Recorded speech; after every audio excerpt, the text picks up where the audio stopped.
Welcome to Sunlit Brushstrokes. Today is part 4 of our Blue Jay series in watercolor pencil. I'm super excited because today we're going to start working on the bird itself. We'll be starting out with some vibrant blues, then we'll be blending our colors, and finally adding details. If you're following along with me in the process, I think you're going to be amazed at how beautiful your Blue Jay will turn out. Let's go ahead and get started. This is the reference photo that I'm going to be using. I've included a link for it below, along with a video on how to go about tracing it onto watercolor paper. You might notice as you watch the video today that the background is not completed, and neither are the fence posts. That's because I ended up adding more to the whole thing once I had finished the bird. However, if you watch the background video, the whole process is going to be on there, and I'll include a link for that in the description below.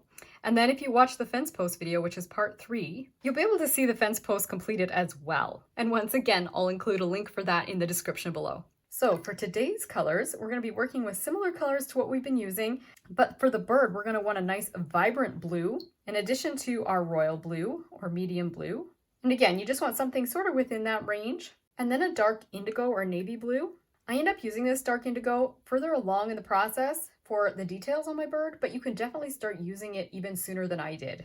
And it will save you having to mix as many colors. Finally, I have my burnt sienna and a purple. Most of these pencils are Staedtler watercolor pencils, but the dark indigo is by Faber-Castell, but you can use the watercolor pencil brand of your choice. To get started, I'm using one of my darker blues here, and I'm just very lightly trying to draw in a few of these outlines on the little feathers, or I guess you should say this is on the wing.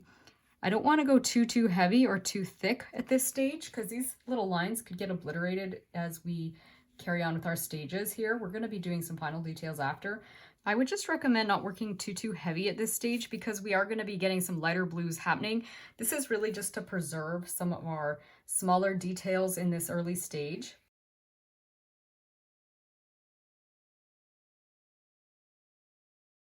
So I'm just going to do that amount for now. I know I'm going to have to come back in and do more detail, but I want to get the lighter blue on first and get it wet. So I'm just going to go ahead and use my lightest blue, this beautiful vibrant one, and color my tail. So I'm not doing anything overly special. I'm just coloring this tail in, and I'm going to try and be careful as I get lower on the tail because some of the sections of the tail are a little bit white here. I feel like maybe I've even lost them a little bit with my background, in which case I can always come in, as I mentioned before, using a white pencil or a little bit of gouache. I'm going to try and just do a little bit of inventing here and just leave a smidge of that area white. I know I have definitely kind of crossed the boundary here with my background colors, so things are a little bit different shape there with the tail, but that's okay.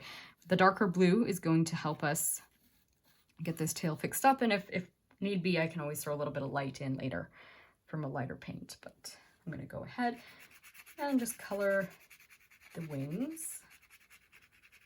I'm just using a nice circular motion, coloring it in almost as if I was coloring a coloring book. You can do it a little bit linear, so I'm not going this way. I'm just kind of using a soft, gentle pressure, and I'm coming sort of within the linear movement of the wings, but I'm not really trying to achieve texture at this stage. I'm just getting it on there.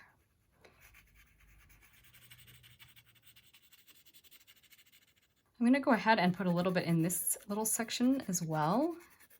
This is kind of a medium blue, so I'm going to start by putting the light blue first, and then I can darken it with a darker blue, but we'll get this lighter blue as a base coat. Then I'm going to grab one of these darker blues and just fill in the other sections of the bird wing. And I'm going to go a little bit heavier here. I'm going to be really careful in this particular section because, as you know, this is where we have our little white pieces. So I'm just going to kind of outline a little bit where I don't want to go with my blue. And try and really preserve those whites. I might even outline them a little bit, but not too heavy because I don't want to, you know, end up with so much pigment on there that when I wet them, they turn blue. So I just want to preserve them. So you can see I'm just trying to outline things just a smidgen with my pencil, or I should say with my blue watercolor pencil. And what I'm going to do is go a little bit heavier pressure and then lighten off on each of these sections. So where the line is, I'm going heavy and then I'm lightening off. So kind of just heavy pressure and then blend up. Heavy pressure and just like soften, kind of as a gradation as we've talked about in some other lessons where we're going heavier and then lighter, heavier and lighter. And then once I've done that, I'm going to come into this section, and you can kind of see a little bit of that happening in the feathering here. It's kind of hard to see though, so I'm just going to put a little bit of darkness in a few spots. And then this shape kind of comes all the way over here. So I'm gonna just, again, I'm just coloring, but I'm looking at my reference photo. And in my case, and as I mentioned on the tracing video, I only have my black and white photo printed. Then I'm just looking at my laptop or my iPad screen. And so you're gonna wanna have your colored reference photo somewhere nearby so that you can keep looking at it to figure out where things need to get darker, where they need to get lighter. You can see I'm holding further back on the pencil, and that allows me to achieve just a nicer, softer pressure as I work, because I don't want to go super heavy in this section. And I'm still kind of using a circular motion, but I'm also paying attention to the way the feathers are moving. You almost can imagine that you're like maybe not quite combing the feathers of this bird, because as I said, I'm a bit circular, but do kind of keep that in mind. Whenever you're doing an animal or anything with fur, do think of the way that you're coloring. Almost imagine that you are combing the feathers or the fur. And that's just going to help give it a little bit more of a realistic look. And I like to think about that even when I'm working in the first layers that aren't overly detailed. I definitely think more that way as I get into the details in the later steps. But you can already start thinking that way while you're just in the first layers of your painting. So I'm going to just come in here. There's a really interesting shape. So I'm just darkening that with this blue. And I'm going to very softly cover this because, as I said, this isn't as light a blue as the feathers are within the wing, but it does have a slightly kind of a greenish blue look. Then this section is super dark, so I'm going to fill it in with a little heavier pressure.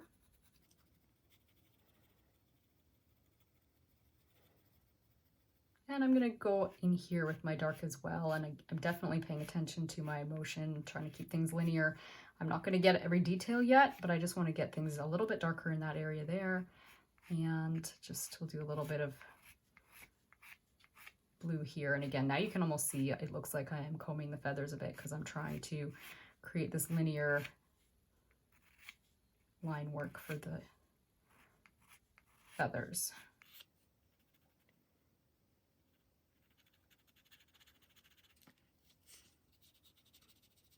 I'm going to get dark where the feather, or where I'm darkening it where the tail meets the feathers, or sorry, the wing above, because it's going to be casting a bit of a shadow.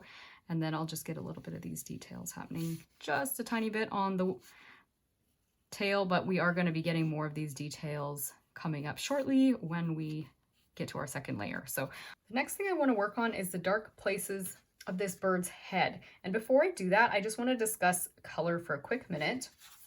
I'm just going to grab my same little swatch here that I showed you guys earlier, and I'm just going to do a little bit of color mixing on here to see how dark we can get our darks. So what I'm going to do is grab my blue and my orange, or this is the tear, or the burnt sienna, and then a bit of purple, and I'm going to see if we can get a nice blackish color. And this is where, if you do have a darker blue or even a darker purple, that could come in handy, because we're wanting to create a color that's almost black. But I'm just going to see what this is when I wet it. I might not be quite perfect, and that's where color mixing with watercolor pencil can actually be a touch more challenging than regular paint. But that's actually not a bad color. I don't mind that.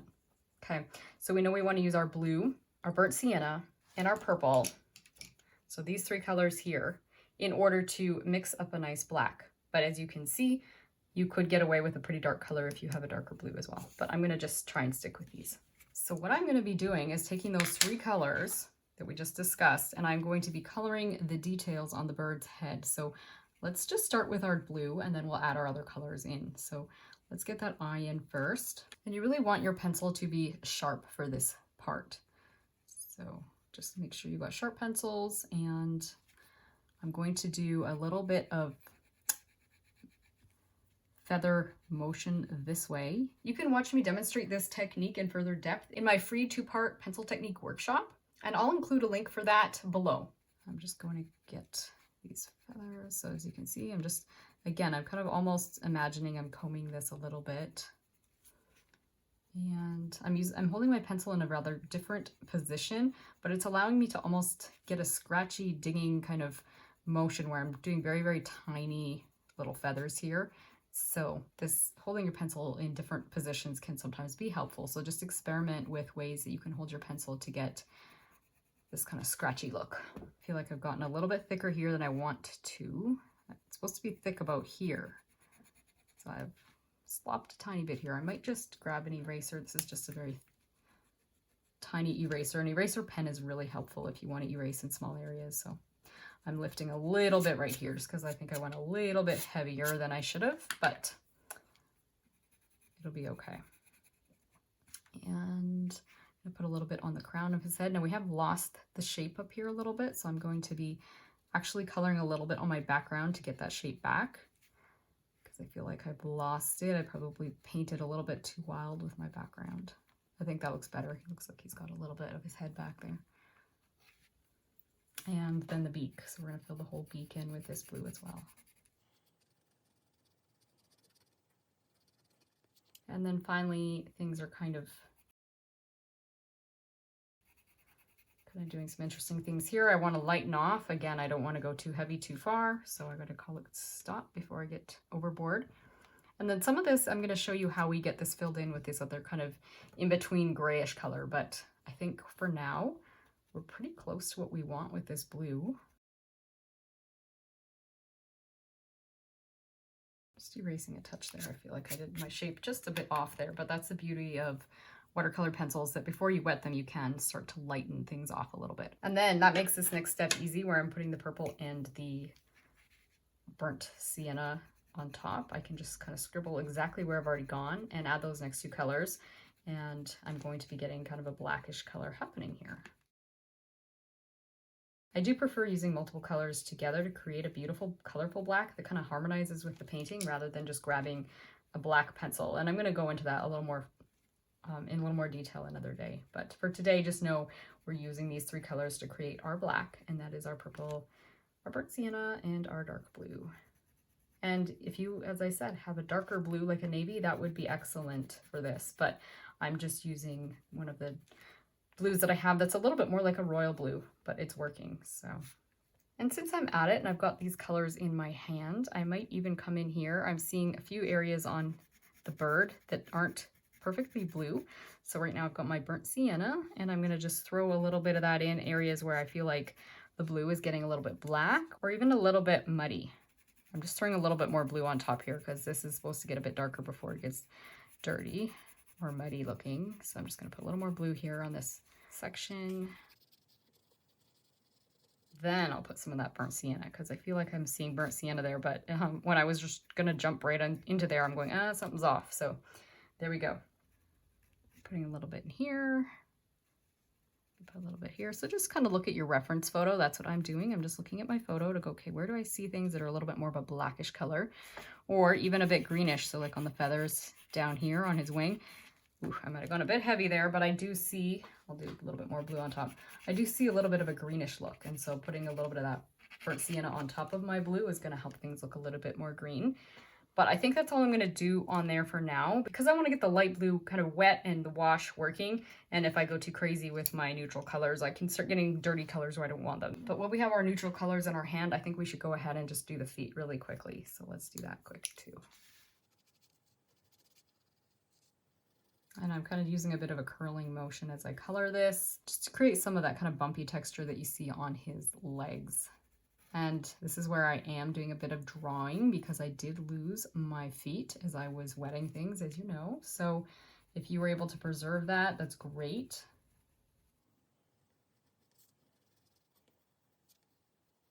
If you masked off the feet or the tail, at this point you won't be having to do as much drawing or inventing as I'm doing right now. As you can see, it's not too big a deal to lose your shapes. If it's something that's dark, you can easily put back in. It's a little worse when you lose a shape that is very light, such as the little white spots on the bird feathers or on the bird tail. With watercolor pencils, I can easily kind of almost like draw things back in. And then I'm going to come back in here with my purple and my burnt sienna here. Right now I just have the purple, and in a quick minute I'll be grabbing my burnt sienna.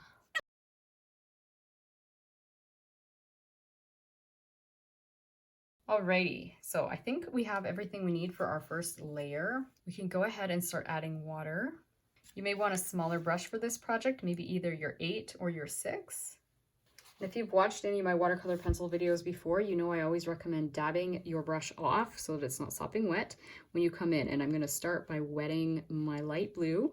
And I'm doing strokes that kind of follow the direction of the feathers, and you can see this is where you really don't want to have overdone that dark blue too soon, because we really want that light blue to shine, and it does blend a little bit much with the dark blue if you're not careful. So working my way into the dark blue, and then as soon as I hit the dark blue, I'm washing my brush, drying it, and then I'm going to come back in. Because this is an area that gets pretty dark still down here, I'm okay touching the shapes together as I do this, but in some cases you would want to kind of take a little bit of a pause and move into a different section of your painting so that they didn't blend together. But I think in this case we can get away with it. And I'm going to have to be really careful as I approach that burnt sienna color down there as well, because I can see it's going to get muddy, and it might get muddier than I want. We'll see. I might lift that out a little bit. You know what? That's really showing, so I'm going to lift it out with my brush and drop a teeny weeny little bit. Where's that light blue? And I'm just going to drop a little bit of that into there, because that is almost overpoweringly burnt sienna, and it's not supposed to be really brown. It's kind of a bluish brown, isn't it? Bluey green brown. If you look at the reference photo, you'll be like, yeah, it needs a little bit of that color, but not as much as I have there. So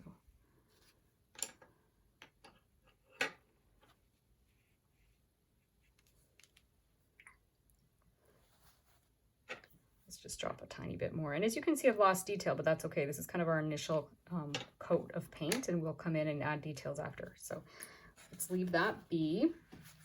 Let's go ahead and move on to the tail.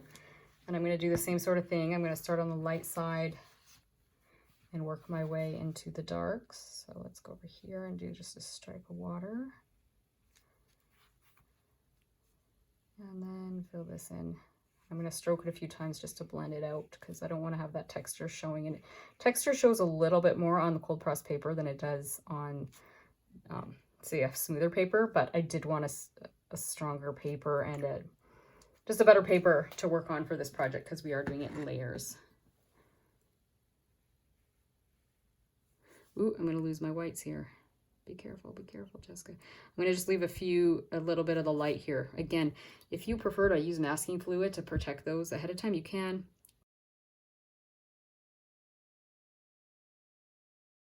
I'm just going to grab my darker blue pencil as well and just fill in a little bit at the bottom of this tail. I'm going to get more details in a minute, but isn't that pretty how those blues are blending together? I really like how that's looking when it's wet. So I'm going to move up onto the upper part of this bird now.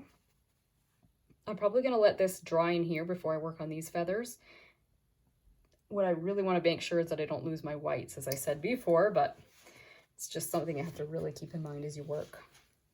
So I'm going to work in this lightest area of his back first. I'm going back and forth, again, kind of the motion of the way the feathers could be kind of going, and dipping into my darks now.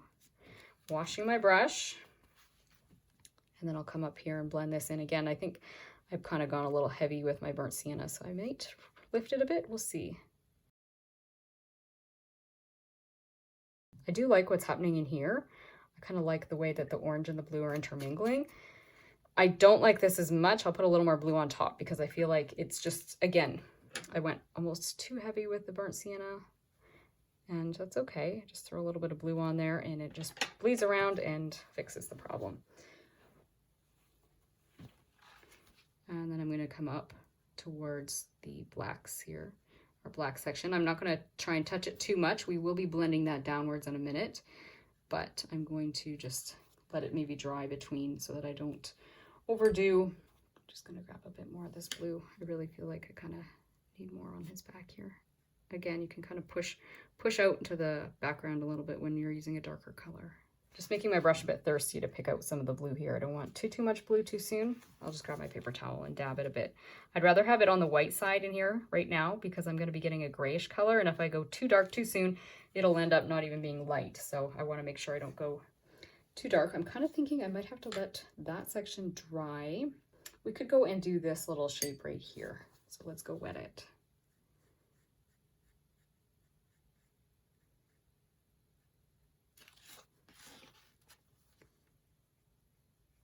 I don't mind how the colors are blending, so that's okay.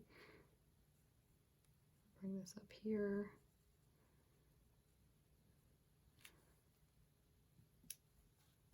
I can probably work in this in-between sandwich shape, if you will. It's kind of between our layers. I'm going to try this little bit here and just be very careful. This is a little bit touchy, but I think I think that worked. I'm gonna come and do this in a minute, but because everything surrounding it is so wet, I think it probably would be better to let that dry. So I'm gonna come down and work in the feet quickly. And I'll just do the one that's at the front first, and then I'll come in and do the back one in a minute. I'll probably lift a little bit out of these feet after, because I'm like, whoo, boy, I went dark. Because there's a lot of things now that are kind of in an awkward stage of damp, I'm gonna go ahead and grab my hairdryer, dry it, and then I'll be back to do the next step. The next thing I want to work on is the details on the bird's face, and we're going to be doing a little bit of color dragging, and I want to show you how I do that on the scrap of paper. So I have here our little swatch again, and I'm going to just go grab our darkest section, and I'm going to just wet it, and then I'm going to use the paint that's in there, and I'm going to pull it downwards and just use it almost to create a very light, a little bit of feathers, if you will. So you can see I'm using this kind of like feathery motion or just stroking downwards, and I'm dragging the paint out of this dark section into my light section. And that's what we're going to actually be doing a little bit on the bird, is we're going to be dragging some of our darks from the areas that we kind of made like a black color. We're going to be dragging that color around a little bit. So it's a little bit more of a challenging technique. If you want to practice it a little bit on a scrap of paper first, you can definitely do that. I'm going to go ahead and show you right on our bird so that you can see exactly what I mean. So why don't we go ahead in this section first, where we've kind of done this like dark stripe. I'm going to go over it all first, just dotting things a little bit with my brush just to blend that paint a little tiny bit. So we're getting our nice black color going here, and I'm using a smaller brush. This is a size 6, but you can use whatever size you're comfortable with. And then when I have that color still on my brush, I'm going to start kind of pulling and dragging that color around. Now, right now that seems quite dark, so I'm going to throw a little bit more water on my brush, dab it off. I want to have just enough of this color. Okay, it's almost looking a bit purple, to kind of just put a bit of a shadow almost on my white sections. Now I feel like this is very purple, so I'm going to have to probably dab it a bit and throw a little bit of my burnt sienna on top with the purple color, because that's where I say sometimes you don't know exactly what you're getting with watercolor pencil until you put it on. So I'm putting a little bit of that burnt sienna on top, because I want it a little bit more of an orangey color under there. If you look at the reference photo, you can see that.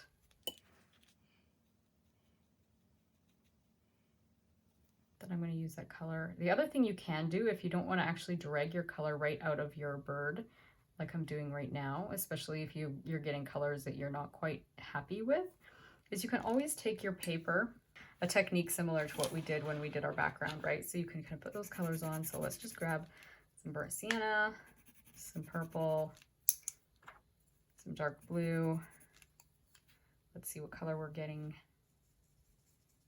It's kind of a nice brownish color, but you can get, I'll throw a bit more blue into that mixture. You can kind of get yourself a blackish gray color that then you can just use this almost like it's your palette and use that. But I'm going to keep trying with what I've got here and just see what colors I still have, because I feel like there is more blues and colors. Maybe I didn't blend it quite well enough. Let's see. I'm just going to drag this color out a little bit and just come down to put a little bit more color on your bird if you want to. And I'm kind of like using my brush, kind of like jumping a little bit, dotting things around a little bit, and I'm dragging it downwards into his lighter sections. Don't want to go too heavy, but I do feel like I'm seeing kind of a bit of a purple tone to the white. So I'm running out of pigment here. And so this is where you can decide too, do you want to drag some pigment out of other parts of him, like his beak, or do you want to just go ahead and grab something like a little bit of pigment off your little paper here? If you've made a mixture on here, you can do that as well. And just be really careful. Look, I've got a lot on my brush right now. I'm just gonna drop a little bit in a few places.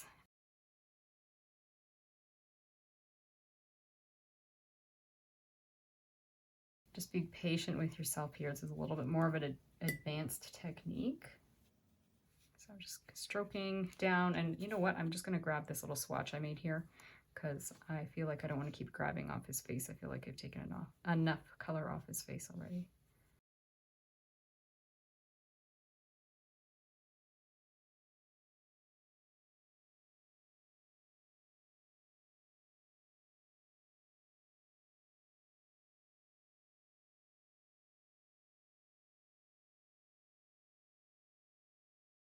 Now I feel like that's getting a little bit too ugly a color, so I'm going to drag a little bit of my purpley color from above. I'm going to drag a bit of that in just to kind of get a little bit more colorful harmony happening here.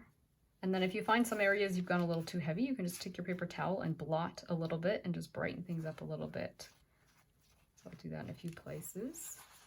And move back to his face. I'm going to just blot a little bit up here too. I might have already got, it might be a bit too dry.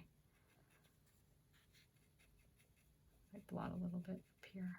And I'm going to do the same thing. I'm going to drag things around. So this is a little bit, be really careful as you do this part, but to drag some of that color upwards. And it's better to leave too much light sections at the beginning if you need to, and then darken them after, right? It's better to be on the light side than on the dark side. I feel like I got a little too dark in this section down here. Darken this section. I'm going to wash my brush and drag this down.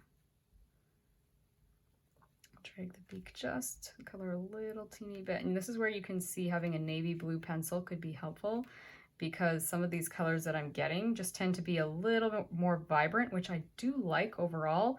But sometimes I'm like, you know what? The navy blue would probably really work nicely for this. So if you have a navy blue, this is where it could come in handy, or it doesn't take as much work to get the color to the way that you want it to be. So working in these details, again, they're a little bit challenging. Just be patient with yourself. I've got a little bit more dryness here. I'll wet this a little bit because I'm getting a bit too dry.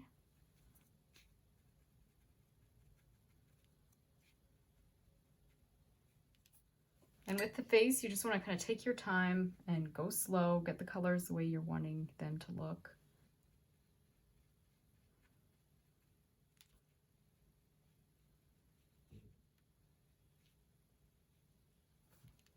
And then you're welcome to grab a little bit of, blue if you need to just kind of mingle the colors together a little bit. I feel like his head could have a little more blue in the mixture. I feel like I'm definitely more on the purple with this particular color blend than I was on my sample, my first sample. So I'm just throwing in a bit more blue to kind of get that color a little bit more like a Blue Jay head, right? And I'm getting a little dark near the eyes, so I'm just going to blot again. And then I might even lift. I've got a firmer brush here. It's just a nice flat brush. And I'm just going to use it because it's a little bit firmer than my round brushes, a little more sturdy. I'm just going to lift a little bit around his eye. I feel around his eye in this area, I feel like I kind of got a little bit darker than I would have liked to have been. So I'm just going to lift a tiny bit out here. You can paint with a firmer brush as well. I'm just using my firm brush to kind of pull a little bit more of that purple back into his head.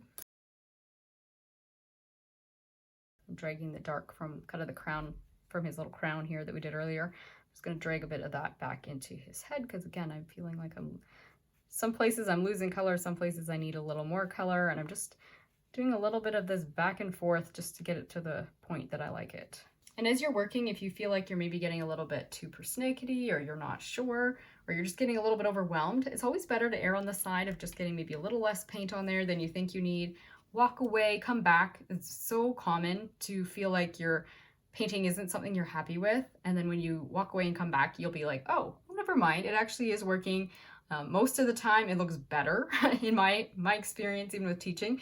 Most of the time when you walk away for a few minutes and come back, it looks better than you remember it looking. So it's very easy to get a little too close to your work at this stage and just start kind of picking a little bit too much, too long. So just walk away and come back, and when you do, then you can decide what you need to refine. All right, so everything is dry, and I'm coming back to this and deciding what I'm going to do is work on the details using this dark indigo blue. This is by Faber-Castell. If you have any kind of dark blue that's sort of a navy blue, that would work really well for this stage. And rather than go ahead and wet these, I'm just going to get all of my details on here using this blue and maybe one of my other dark blues, just to kind of fill in any areas that I don't want quite as dark as what this indigo blue will get me. But otherwise, yes, let's just get these details on there. And one thing that could be really helpful when you're going to go do these details is actually to grab your black and white photo. You can definitely use your color reference for this, But if you have your reference photo that you've printed, and in this case, like I say, I use black and white, I will take my photo, and you can see I've already folded this. I'll fold it into half or thirds, whatever is comfortable for me, and I'm going to lay this photo right beside the painting I'm working on, and then I can just kind of copy the little shapes that I'm seeing from the bird wing from one to the other. So I can just kind of keep looking at this and then adding shapes, and just I'm going to be looking back and forth, back and forth, back and forth as I kind of fill in these details. And this is actually great drawing practice rather than having done the whole thing. If you're just starting out, this is a perfect way to kind of just start getting your drawing skills built while you're also using a reference photo that you have traced. So what I'm going to do is just go ahead and use my dark pencil and fill in these little lines here that I can see on the bird wing. And I might go back and forth between my blues, but for now I'm just going to be using the indigo just to get my shapes down here. And then I might transition to another blue in a minute. So I've got my lines here, which were pretty much already on there. And now I'm going to go ahead and just kind of eyeball where I'm seeing these other little lines and details that are on his wing.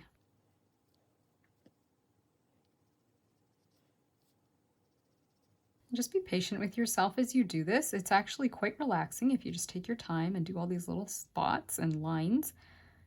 And you don't, like as I said, don't have to get them perfect, just kind of eyeball them. And you can definitely look at your color reference photo as well. I just find having something really close to my workspace like this is just really helpful. And as I said, just keep kind of going back and forth as you do this, looking at your reference photo and then at your painting, and you'll do fine.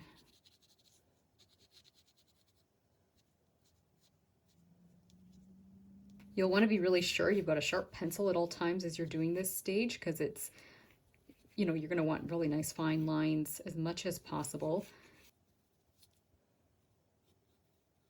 And as you can see, I will change how I've got the paper folded as I move over to different sections of my painting. So now that I'm doing the tail, I'm just switching things up a little bit here, refolded my paper so that I can see the tail easily. And I'm just going to repeat what I've just done.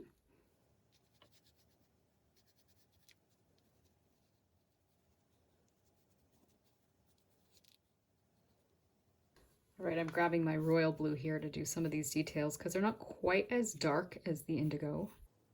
Then I'll grab my indigo again to add the small details to his tail.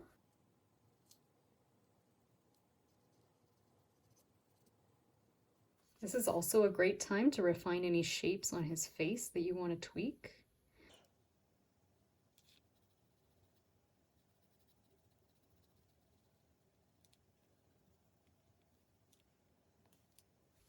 And I'm going to also use this indigo and darken things just a little bit along the edge of the wing here. And I think I'm going to throw a little bit of my other blue on top of here as well. But I'm just going to start out with my indigo. And again, I'm creating a gradation where I'm darkest at the base of this wing. And doing the same thing on this wing, darkest at the base. I'm going to deepen some of my darks on this part of the wing. I know I'm going to be getting this wet still, so I can't fully see what things are looking like, but I figure it's pretty dark here, so I can get away with putting a little bit more detail there. I'm going to add a little bit to the top of his head here. A little bit of dark in this section of his wing. And then I'm coming in with this medium blue, kind of royal blue, and just filling in a little bit more of my blues. And I'll be wetting everything again, so things will blend out nicely.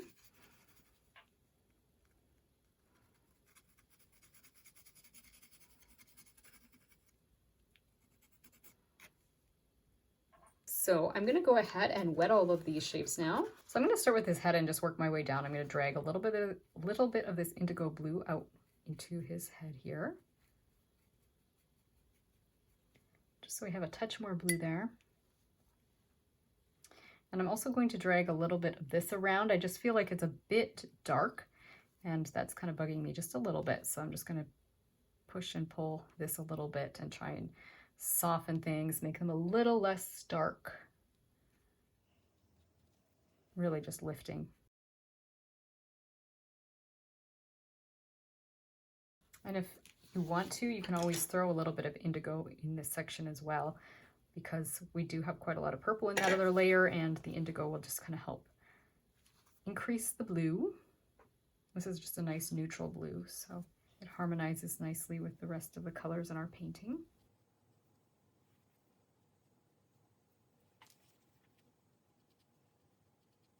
Just kind of widening things a little bit too on his neck here.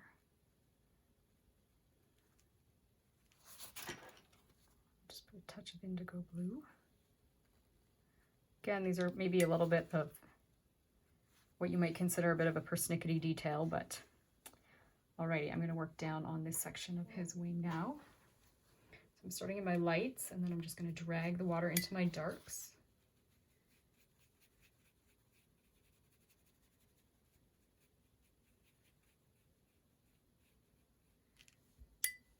And you can see that indigo is changing things a little bit, but it's also giving it a very pretty color. So I do like this.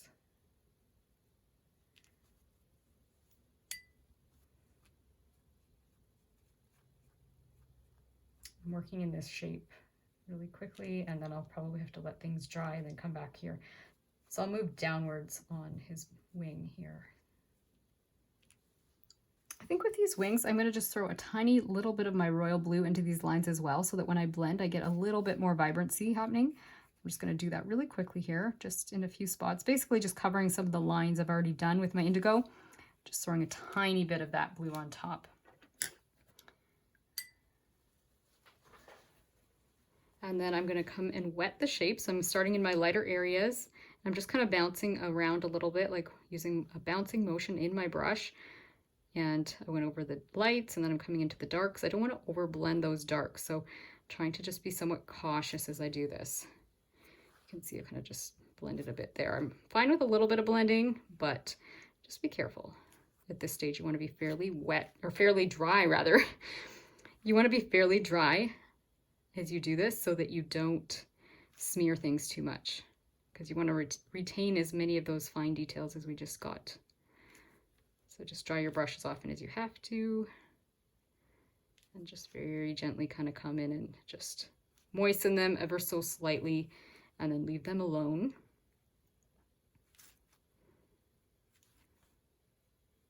You can always lift a little bit if your paint is getting a little bit too intense.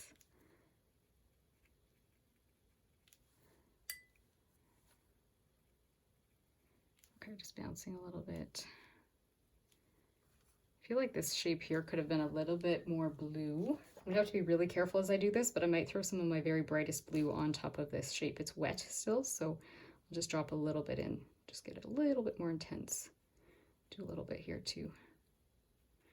And again, I'm being very, very careful using the tip of my brush just to kind of throw a teeny little bit of that in. Maybe I'll throw a tiny little bit of this lighter blue, or my medium blue rather, my kind of royal blue, just to kind of harmonize that a bit.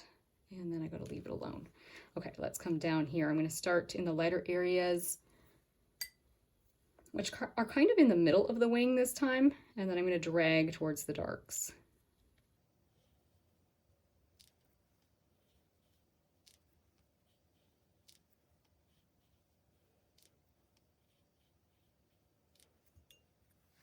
And then I'm coming this direction, again dragging. This time I'm taking a nice long stroke with my brush and then just wiping my brush between so that I don't end up losing the lines.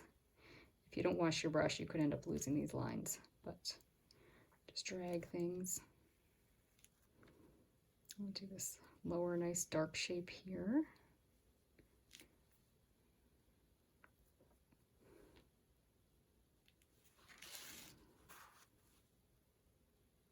I've lost a tiny bit of footage on the tail here, but basically I'm doing the same thing, just coming along with my damp brush, starting lighter areas, coming in and just gently touching my darker areas. I've washed this section out. I don't really like it as much, so I haven't defined it as much. And again, when I do these little spots on the tail, I like to start in the lighter areas and then just kind of bounce a little bit and bring my way into the darker areas.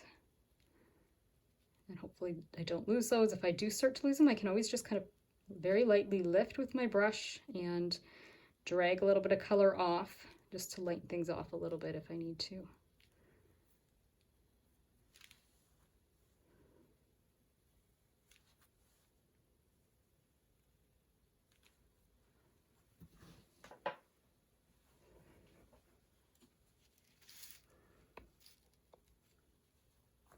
I'm going to work on his other foot here quickly.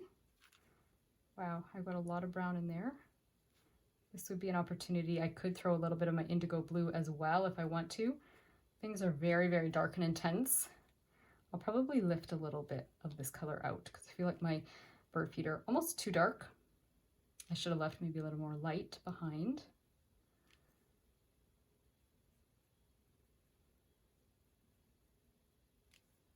I'm actually going to use a little bit of this indigo and just gently put a little bit of detail on this little white section of his leg. It's a very hard line there because I was very dry and now I've wet it, so it's just softening things. Now I'm just using a really cheap firm brush. This is actually kind of more like a flat brush. I should say it is a flat brush, and I'm just going to try and lift a little bit out just to create a little bit of light in his feet. So I'm just kind of using it wet, scrubbing a little bit, lifting. I know I'm kind of losing some of the texture when I'm doing this, but I do like the fact I'm getting a little bit of light in here. This is optional. You can always throw a little bit of texture in if you want to with your pencil after. Just want to pull some of those whites back for us. And I'm really doing it more where I feel like the top of each of these little, I don't know what you call them on a bird, are they toes? But kind of where they separate from each other. I probably have some birders here that could give me some proper lessons on bird foot anatomy. And if you are a birder, you're going to probably have a much better looking feet on your painting here than what I've got. I'm going to use my indigo and just kind of give myself a nicer little tip to these talons here, so nice and sharp. Okay, let's leave his feet alone. We need to get this little section worked on here, don't we? So I'm going to just go in and wet it. So I'm going to start in the light sections of each of these tiny pieces. So I'll start on this side and start my lights and work my way to my darks, and then dry my brush. You might even want to wash your brush between doing these because it's going to pick up a lot of pigment.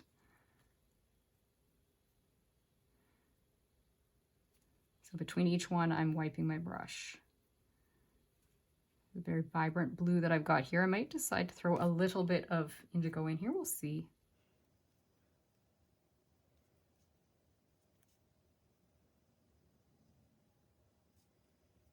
I'm just going to put a very small amount of indigo kind of on the darkest sections of these. I could have even colored that on where I was doing my coloring with indigo before, but I'm just going to drop it in now since I didn't. The correct order of doing things isn't always perfectly linear. You can usually work around it if you decide, oh, I wish I had done that at such a stage. You can usually still make a way to make it work out for you. Just wetting the white sections carefully. I want to maintain the whiteness, but I also want to get the effect that there is some division between each of these kind of like feathers here. So I think I'm happy with that. Then I'm just going to wet this very carefully again. I want to work fairly dry. This is a very deep, dark shape, and I don't want it just running everywhere.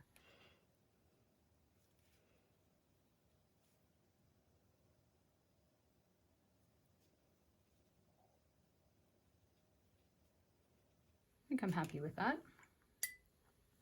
Well, that brings us to the end of our beautiful watercolor pencil Blue Jay. I'd love to know how you enjoyed working with watercolor pencil to create such beautiful fine details. In the meantime, I hope this tutorial has brought a little taste of God's beauty and peace into your everyday life, and that it's inspired you to continue enjoying your own creative journey. See you again soon. Bye!